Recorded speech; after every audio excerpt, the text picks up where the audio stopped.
En ce qui concerne la résolution de problèmes, on va travailler de manière progressive tout au long de l'année et aussi structurée. On va se servir énormément de la manipulation au départ pour progressivement évoluer vers un schéma en barre. Alors si on prend un exemple concret, on va parler d'un problème sur des billes. Mettons que Paul ait 5 billes et que Samia ait 3 billes et on aimerait savoir combien ils en ont à eux deux.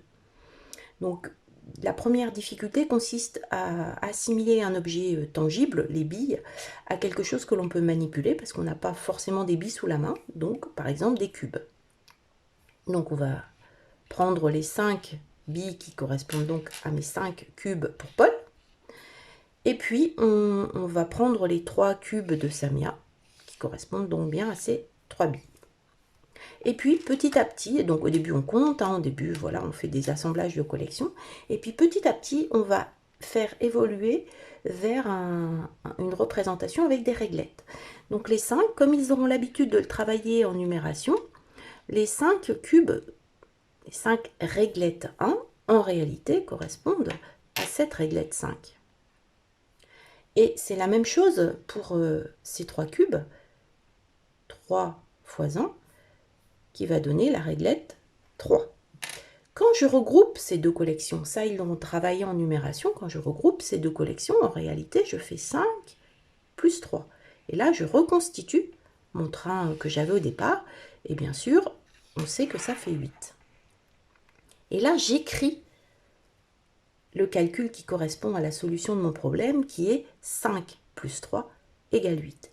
Et puis, encore un petit peu plus tard, mais vers la fin de l'année et pour préparer le CE1, on va amener des quantités plus grandes dans les problèmes. Exemple, 35 plus 12.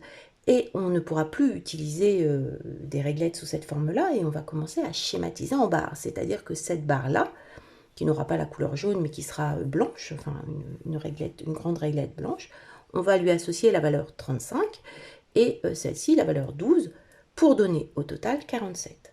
On a la même chose pour les problèmes de soustraction. J'ai tant de billes, j'en perds tant. J'ai 6 billes, j'en perds 2. Combien m'en reste-t-il? Recherche de l'état final, il m'en reste 4.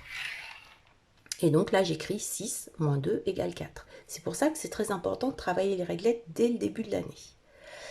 On aura un peu plus tard aussi tous les problèmes de produits, tout simplement. J'ai 3 paquets de 2.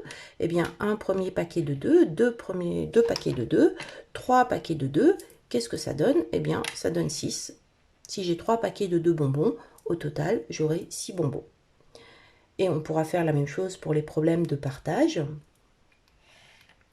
Si j'ai 8 et que je veux faire des paquets de 2 par exemple, eh bien je vais regarder combien de paquets je vais pouvoir faire. Un paquet, 2 paquets, 3 paquets, 4 paquets. Voilà, donc en fait toutes les opérations peuvent se modéliser, en tout cas en début avec les réglettes, puis petit à petit vers ce qu'on appelle un schéma ou une représentation en barre.